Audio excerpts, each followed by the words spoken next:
first took over as executive director, 6 months later, in July of 2008, President Bush signed what was called the Housing and Economic Recovery Act. And it provided the housing industry with many tools we didn't have before and much more flexibility than we ever had before. And I thought, this is going to be great. I said, here I am, I'm taking this job. Now I've got all these new resources and new flexibility. We can do some great things. Well, we all know what happened in September of 2008. And September and October. And so the world completely changed in the housing industry and certainly completely changed for Kentucky Housing Corporation. And many of those new resources that were given to us, we couldn't use anymore. So if I can figure out how to do this, which I did, I just want to give you an overview very, very quickly where we were, but I want to focus more on the direction that we're going at Kentucky Housing Corporation and how some of our programs that many of you participate in have changed. But when the economic crisis hit in late 2008, early 2009, and I just want to, we deal a lot with bond underwriters from New York City, and I'll never forget them telling me, it'll probably be 2011 before this is finished, before things are back to normal. I wish they had been right, because it lasts a lot longer than that and continues. But we were challenged with very low mortgage rates. The federal government was keeping mortgage rates very low. I'll talk about the issues that brought up for us as well.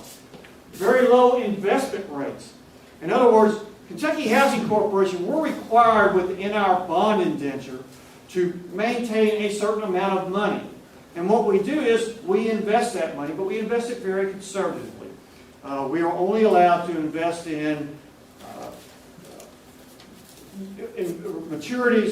investments provided by or they're guaranteed by the United States government, such as U.S. Treasury notes, U.S. Treasury bonds, Federal Home Loan Bank bonds. We can invest in those, but we're very limited in what we can invest in, and because we need liquidity every 6 months to call bonds, we can't invest long term.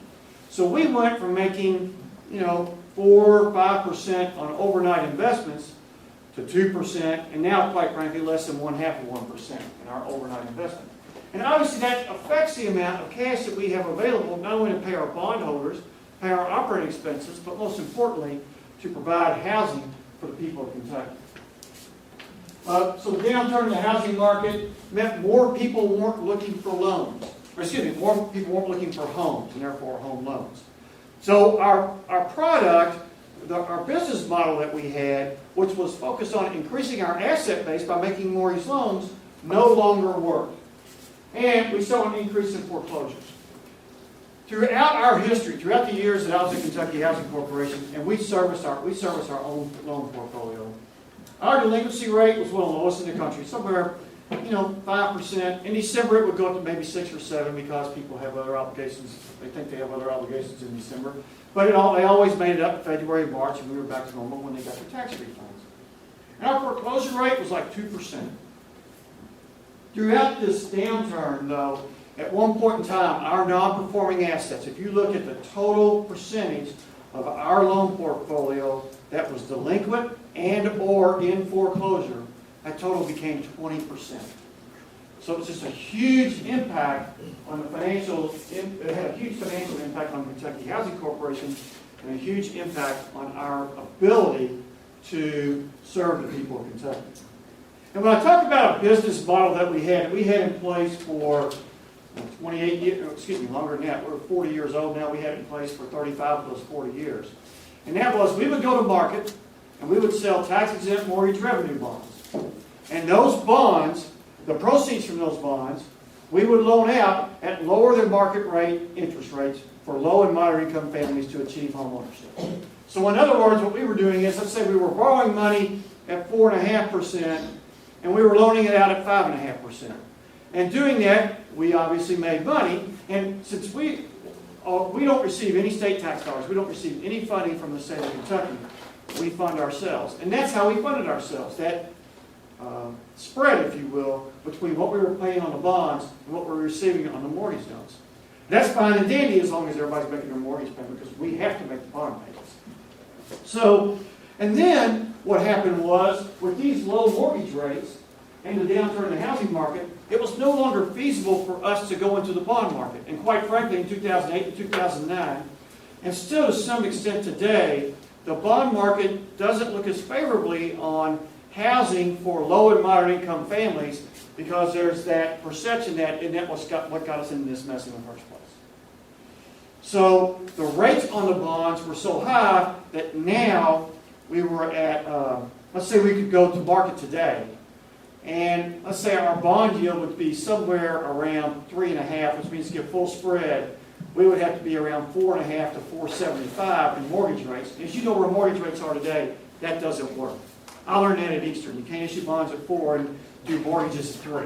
That's not how you make money. So we were really in a jam as to what we do. So we looked at, we've got to change our entire business model. We've got to reduce foreclosures and delinquencies. We have to do everything we can to turn things around at the corporation. And I think another outcome of all this was we had to reduce the number of grants that we give from our discretionary funds to nonprofits, to organizations like many of you all represent, just simply because we had concern about having the resources in place to be able to do that. So, in reaction to all of this, and we made some programmatic changes, and really it's a new way to do business and new ways to make our funds available to our partners. And I'm happy to say that finally, the changes that we've incorporated, we're starting to see some of the results of those. And I'm very happy about that. First of all, I've already talked to you about the various homeownership programs. This is what has kept the corporation in business throughout the last 40 years. And that is the program I told you about. Selling bonds at one rate, making mortgages at another. And remember, those mortgages were still lower than market rate mortgages, so that lower and moderate income families had an opportunity to get a home and, if you will, a better interest rate. We still do some loans out of our bond program. I'm not going to go into any details, but we do have, if you will, some excess monies that we need to spend. And so we offer very low mortgage rates, primarily for special needs families right now out of our bond funds. But quite frankly, right now in our bond program, what we're doing is calling debt. As you can imagine, we've had a lot of our loans be refinanced. And when they're refinanced, we either have two choices. We could relend them, or relend the proceeds or call bonds. We've been focusing on retiring our debt, calling bonds. Because if we just hold it, or we can hold it in the account, we do that, you make nothing, we're retiring 4 and 5% bonds. So, if you will, our asset base within the bond indenture is shrinking, which is something totally new to the corporation. When I first took over, I went to the legislature and asked for them to increase our authority and the number of bonds we can have outstanding. And they did that, and it turned out I didn't need that. I would say it's always good to have in the future, but we never used it because the bond market turned against us. So what we've done is create a secondary market program. And in that program, we offer market rate mortgages, but we also have, if you will, a down payment assistance and closing costs. And we're the only entity that can provide that. So that's what we have to assist lower and moderate income families who may not have that down payment assistance to get into their first home. We now have the down payment, we always have had the down payment, and that's, if you will, the advantage, the reason for a lower and moderate income family to get a loan from Kentucky Housing Corporation. The secondary market program has all of a sudden become very successful because mortgage rates are increasing just a little bit out there, which is good for our business, but still it brings in, and we've had over $5 million in single-family loan reservations for the last 5 or 6 weeks. And that's good for us. That's about where we want to be. So we are seeing an increased demand for home ownership, and we're seeing, if you will, the housing market in Kentucky somewhat coming back. That's evidenced by our secondary market program. Now, secondary market program, because we're not tied to rules that the IRS puts in place for tax-exempt mortgage revenue bonds, that secondary market program allows us to do refinances. It allows us to serve a little bit of higher income, but quite frankly, our average income that we serve is still around between $45,000 and $50,000. The average house price that we serve is somewhere around $95,000 to $105,000, somewhere right in that neighborhood. So we really haven't seen a change in the demographics of the people we serve. The good thing about this is that what we do with the secondary market, we take those loans, we securitize them, and we sell them through Ginnie Mae in the secondary market. okay, are all FHA insured loans. Where interest rates are now, we are making good money on those loans that we sell. Okay, we're making a significant amount of money doing that. And as production gets higher, we'll have that money. And the other good news about that is, this is money that's free and clear of the bond program. It has nothing, so none of that money has to be taken in to go to the bondholders.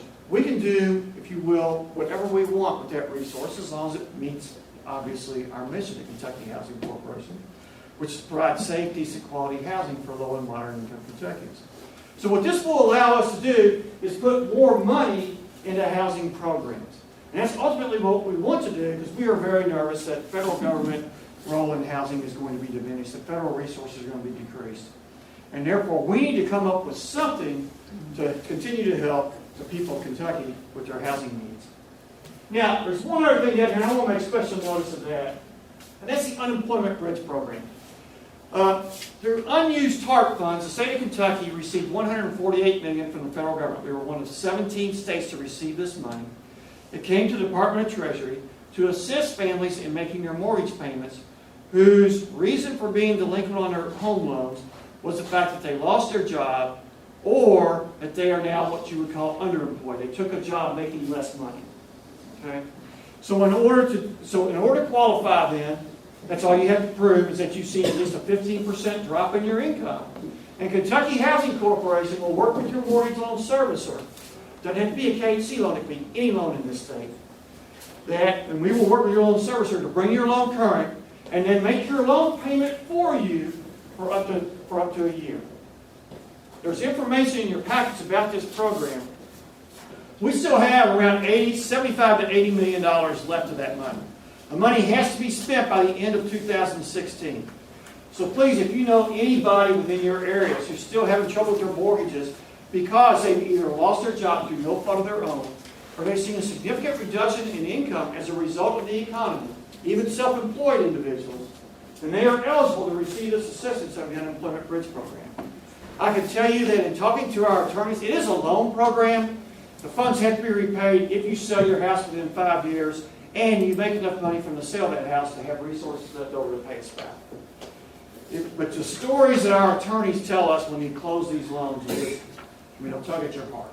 We have been able to help so many families who have been laid off stay in their homes. And so far, we have about a 95% success rate with this program. In other words, 95% of the families who have finished or are finished with their assistance are still in their homes after 6 months. So it's doing its job of allowing families to stay in their homes. And we're still tracking that. What I didn't want it to be a program that just would, if you will, delay the inevitable. I never liked programs like that. And I want to find a permanent solution to help families. And so far, this program has been very successful and has proven that. And the reason Kentucky was one of 17 states that got this money is because our unemployment rate was higher than the national average for a certain 2-year period. So that's how we qualify. Now, in addition to homeownership programs, because we became very concerned at Kentucky Housing Corporation that, hey, when is the homeownership market going to come back? Is it ever going to come back the way it was? And it's probably not. I mean, we're dealing with a changing environment. So we want to increase our presence in multifamily programs. Evidence of part of our multifamily program is right behind us here. President Place Apartments, just a fantastic project. And so we're looking at very many different initiatives within our multifamily area. Our bond program, we can issue bonds to fund multifamily loans.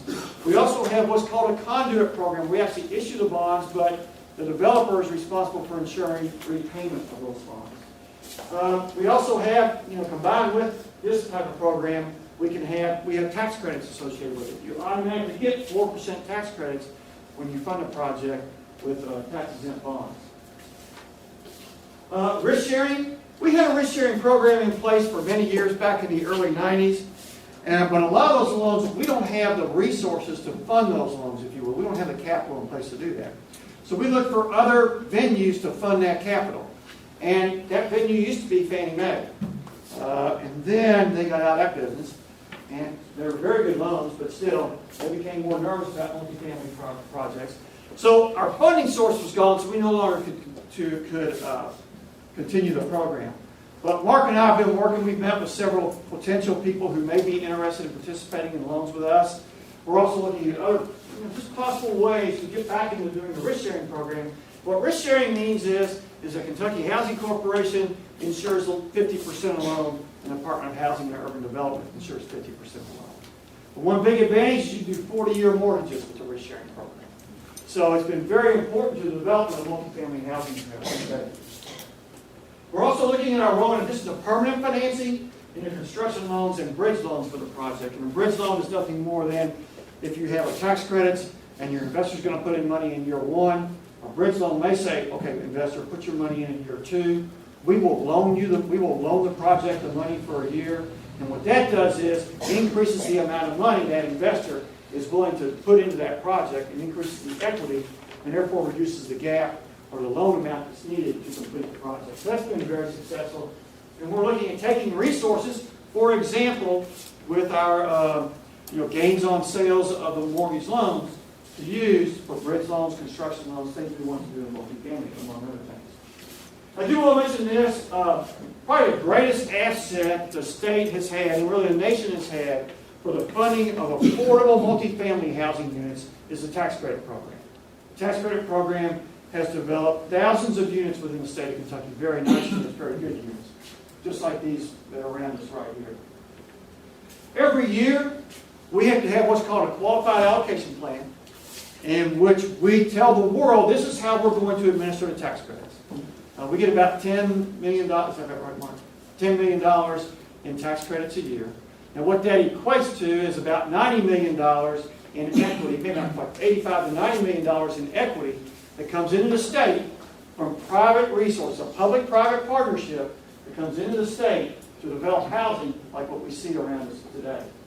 Well, I just want to let everybody know that it's time for us to now create our qualified allocation plan for calendar year 2014.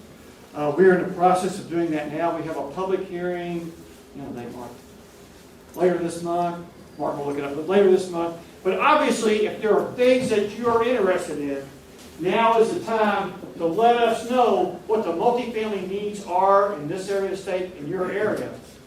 And, we work to try and make our qualified allocation plan reflect the needs of the state. What we want to do more than anything else is work in the community to say, okay, what do you need? And then let's make our qualified allocation plan reflect that. Because it tells the type of projects we're going to fund. I'll give you an example.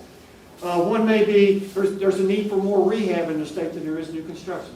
Well, then we can give more points as we review applications for rehab than new construction. Let me talk just briefly, too, about some of our subsidy resources that we receive. We do administer the Section 8 Rental Assistance Program in 87 counties in Kentucky. I think we do administer it in Daviess County, but not in the city of Owensboro. The Housing Authority of Owensboro does it there. But where we administer that program is where public housing agencies in the state did not want to administer it. And I want to talk a little bit more about that in just a minute. Home program, many of you in this room are familiar with that. That is block grant money that comes to the state for a variety of housing purposes, rehab, new construction, single-family, multifamily, tenant-based rental assistance, down payment assistance. It's one of the more flexible federal programs that we can use.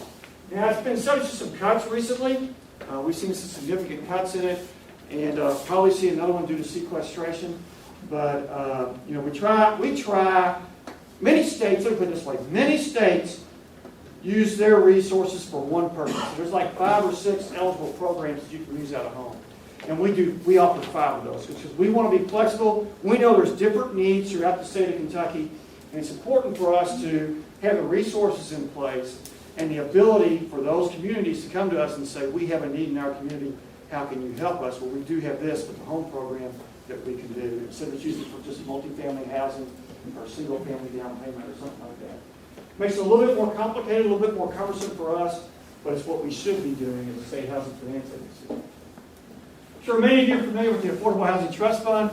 This is money that comes to the corporation. $6 of every fee that you pay to the county clerk, to all the county clerks in the state of Kentucky, come to Kentucky Housing Corporation to help low and moderate income families. And this is primarily for lower income families. Families at or below 50% of the area median income that we serve with rental housing, as well as multifamily housing, as well as rehabilitation.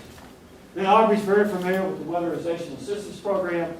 We took over administration of that program when the ARA funds came out, and we continue to administer that. That's another program that is seeing and is going to see significant reductions in its availability to help families, especially of lower income, be able to weatherize their home, save money in utility bills, so they'll have more money for groceries, medicine, for some of the other basic needs of life.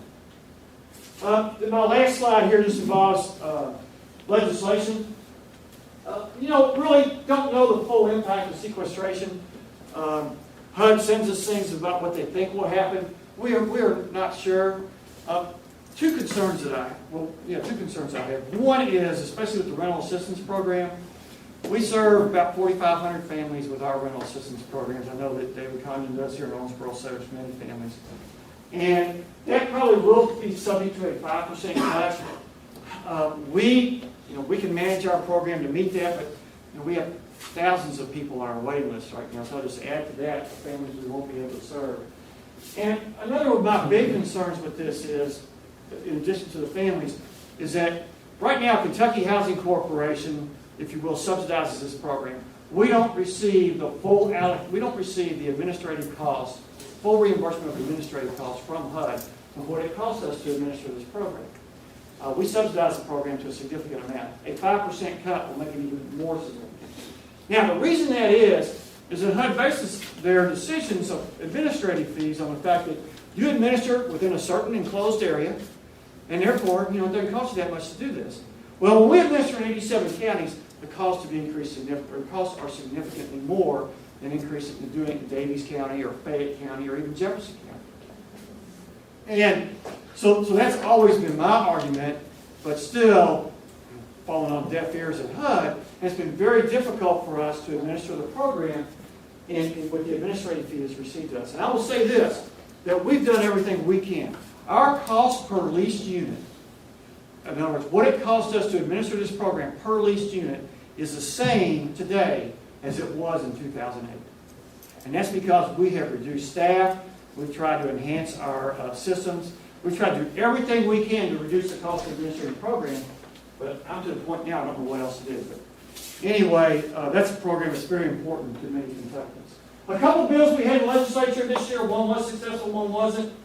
Senate Bill 21 revolved around the Affordable Housing Trust Fund. It was really more or less to update that legislation, to bring it current with what's really going on. It passed unanimously in the House and the Senate. It will be signed by the governor. For you all, what it did is increase your administrative fee from 5% that was only allowed to 7.5%. So trying to give you a little bit more capacity to work with the Affordable Housing Trust Fund. And it gave us a little bit more time to review the applications. Because of the way we do applications, because all of our applications come in at one time for all of our resources, home, tax credits, Affordable Housing Trust Fund, it takes us a little bit longer to evaluate those applications. So we went from 60-day application period to 90-day application. So just add some flexibility, not only for us, but for you all as well, and clarified some of the language in the Affordable Housing Trust Fund. So that passed unanimously. House Bill 255, it would have allowed Kentucky Housing Corporation to pursue other resources of revenue.